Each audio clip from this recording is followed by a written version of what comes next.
section, chapter 4. I'm trying this semester to break things up into smaller chunks, so we're doing smaller, more frequent tests to see if that kind of helps. For the most part, I think this first test, it did make a big difference for you guys not to have quite so much material on it. So I'm trying to kind of stick with that. That's why we're not just going to do a chapter 4 test, a chapter 5 test. It's going to be kind of broken up a little bit differently now. But this last thing I want to look at kind of pulls in some things we've done before. There's really nothing new, just answering some different questions about equations that we've looked at. We use the rational zeros theorem to factor and solve things that we couldn't otherwise. But we can't forget all the strategies we've had before. We do have some factoring tricks. We know if it's quadratic, we can do box method. We know we can look for a greatest common factor. We know sometimes grouping is an option. So don't think just because we now have the rational zeros, that's the only option we have for solving anything. So here is our first equation. X cubed plus 3x squared minus 4x minus 12.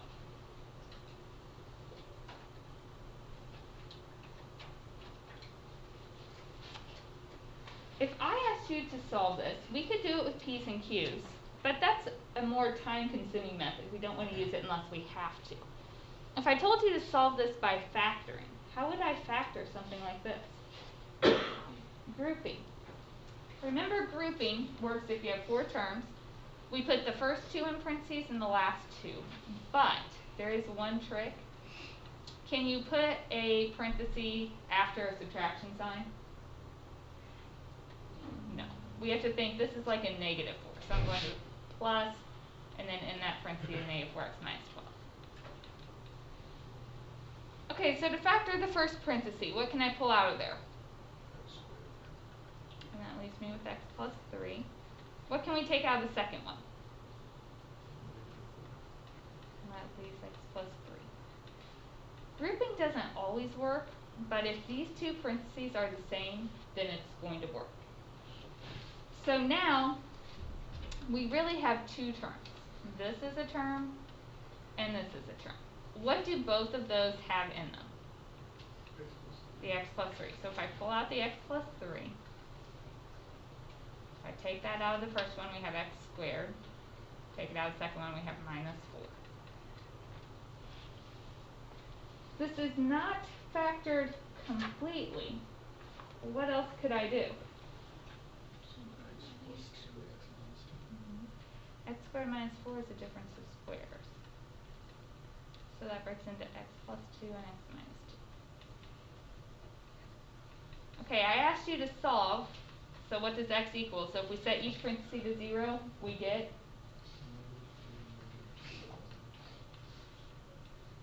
just like we would expect. It was originally an x cubed, so I expect 3 zeros, and I got all 3.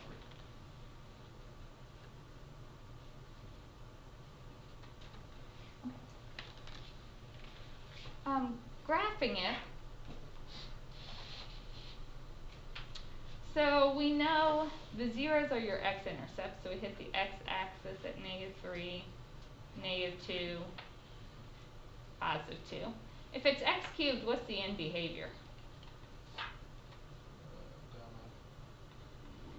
All these have a multiplicity of 1, so it should go through.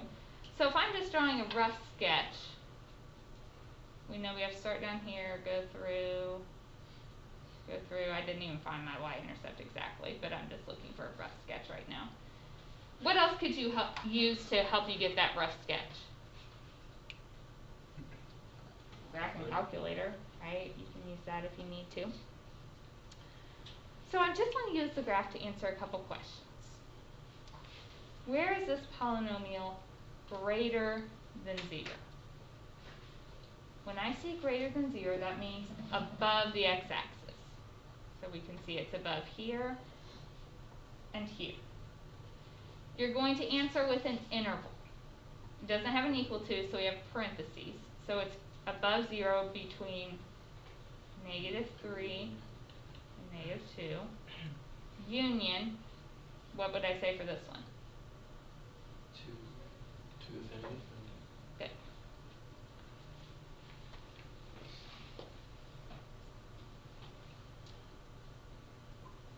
second question, I want to know where it's less than 0. That should just be the opposite of where it's greater than 0, right?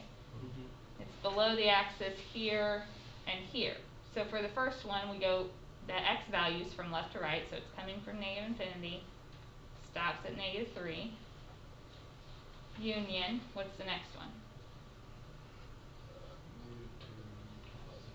Good. How come I put parentheses and not brackets? It's not equal to. If I put an equal to on there, then you would use brackets. Right. Any questions on that one?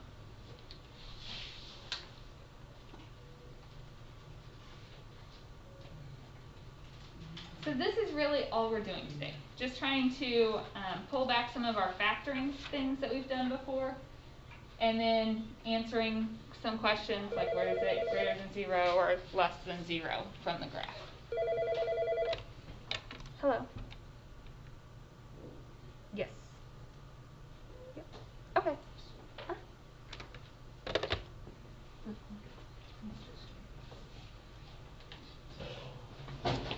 Okay, let's look at another one.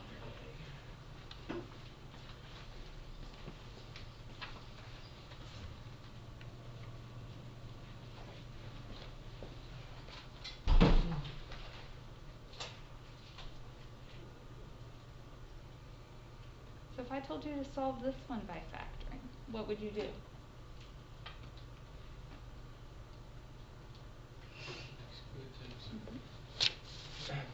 If I take out this x squared, then we're left with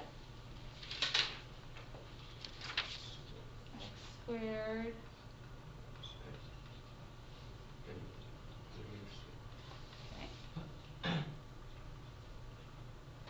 we can use box method to break this one down. We had one on the test like this. What multiplies to -6 and adds to -1?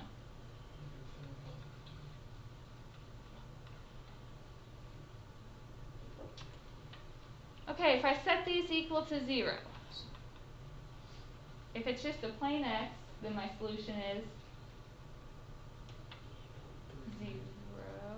And because it was squared, it's multiplicity 2. If I set my x minus 3 equal to 0, we get a positive 3. And if x plus 2 equals 0, we get a -2. Wait, how did you get to 0? This x squared, set that equal to 0. Get x equals 0.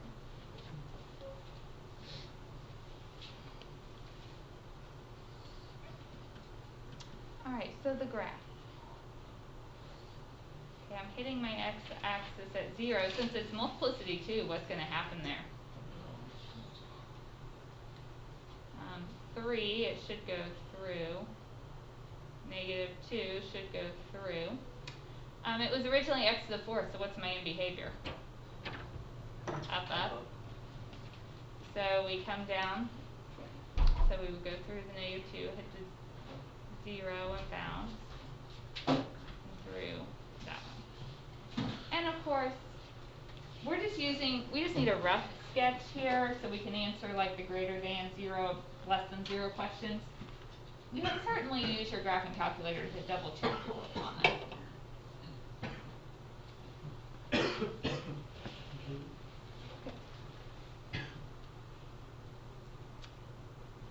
So take a second and see if you can answer C and D looking at this graph.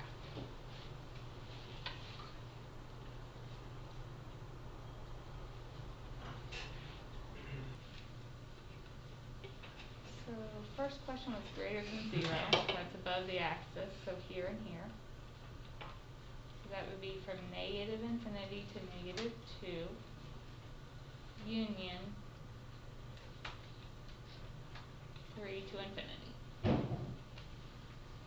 Again, if I said equal to, then you would just put brackets on the 2, -2 and the 3.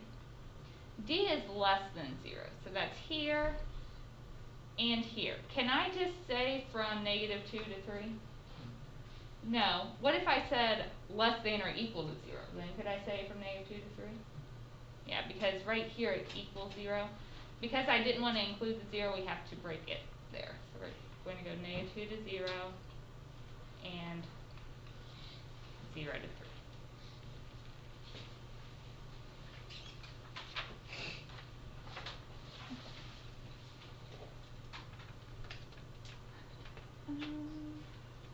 Let's look at another one. Trying to make you remember all of your factoring techniques.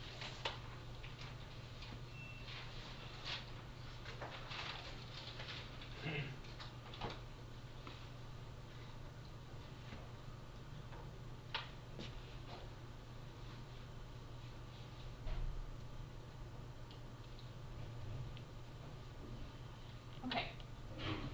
If I'm wanting to solve this one, what would we have to do first? Distribute. So we have gives me a 2x squared and a 27x. Let's bring everything over to one side. So subtract over the 2x squared, subtract the 27x.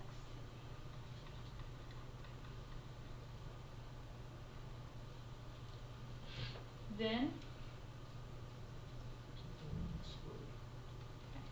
we can do grouping now. Make sure this minus 27, that's like a negative 27. So the first parenthesis, we can take out x squared, which leaves us with 3x minus 2.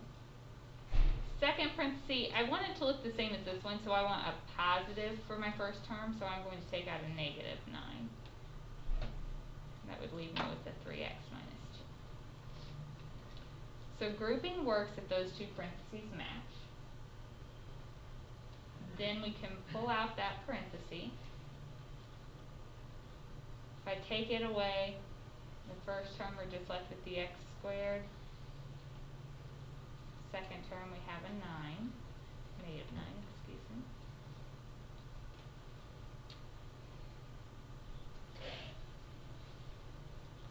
Okay, from here, what do I do? You can go ahead and solve it right now. Set each parenthesis equals 0. If you wanted, you could factor x squared minus 9. What would it break into? Yeah, you're going to get your answer either way. So if 3x minus 2 equals 0, you get 2/3. If x plus 3 equals 0, we get a negative 3. And if x minus 3 equals 0, we get positive 3.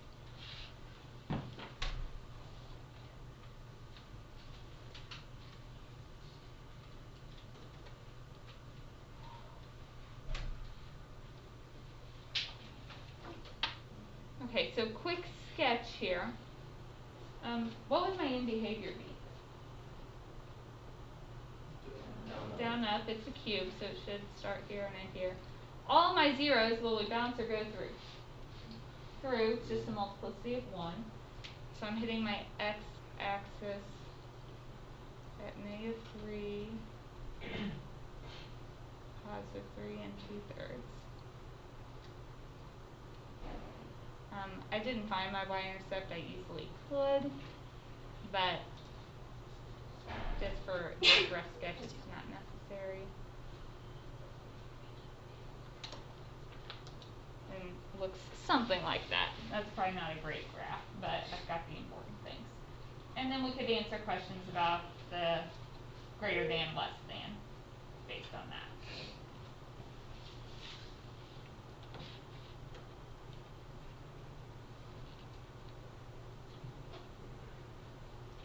Is that all right?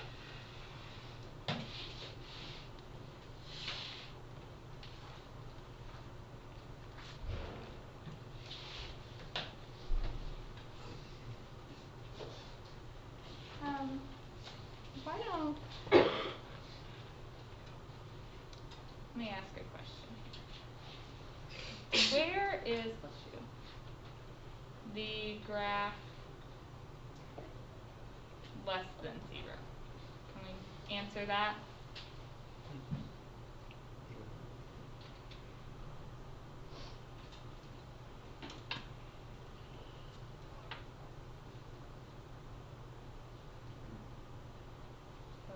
below 0 here and here. So this one would be negative infinity to union. This one would be good. What if I said, where is the graph greater than or equal to 0?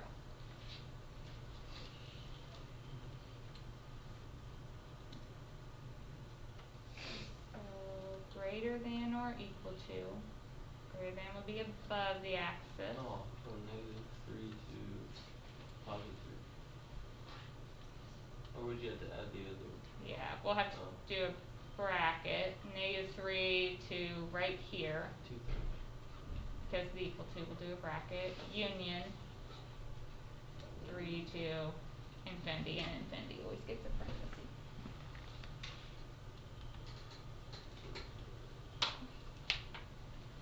Last thing I want to do, I just want to put a couple up here and make sure we know how to solve them by factoring, and then I'm going to give you guys some time to work. Okay?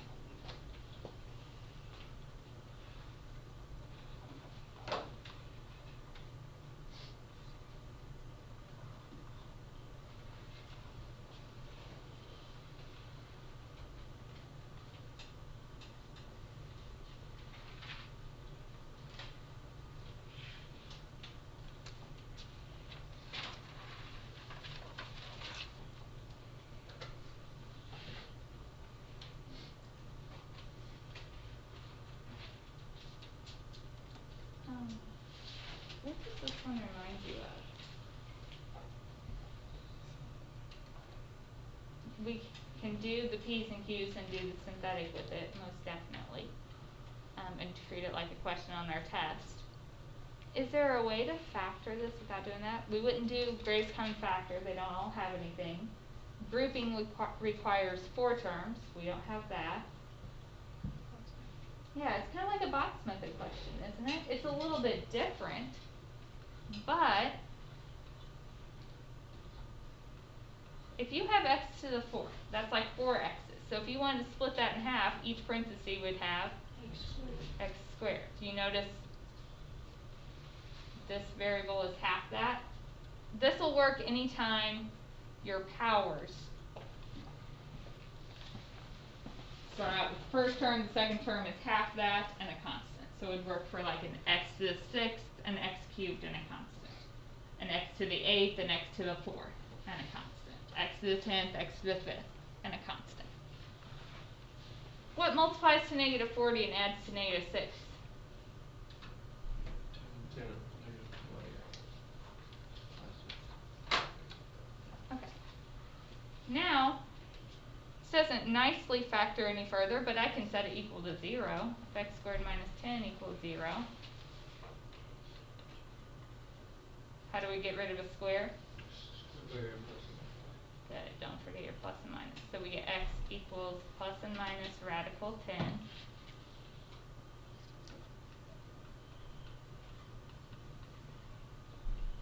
This one, if you subtract your 4, square root plus and minus, what's the square root of -4?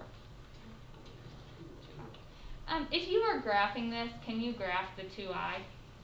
No, it'll only have 2 x-intercepts, the positive and negative radical 10. But those are imaginary solutions. Any questions on that one?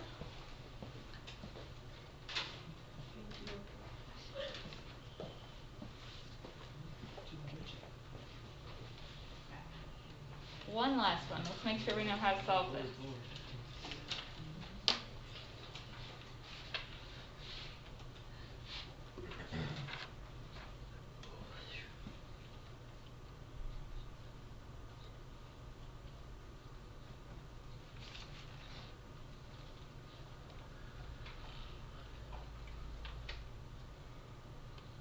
What would you do here? But before, we need to set it equal to 0 to start. Yeah.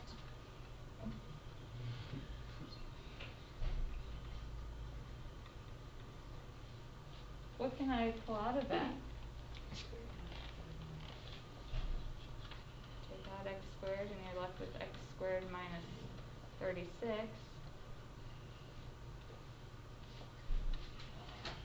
How does x squared minus 36 break down?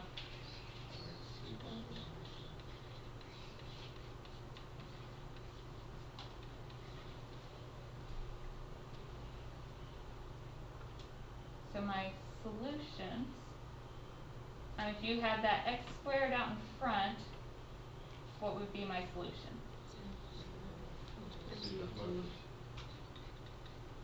0 multiplicity 2 because of the square. What about the x plus 6 would make a, and the x minus 6? It's next to the fourth. I just got 4 solutions, so we are done. Alright, any questions on this? So we've got like 19 minutes left. Your assignment is on Math Excel. It's not real long. It's just like 10 questions. So you can get started on that, and please ask when you get stuck.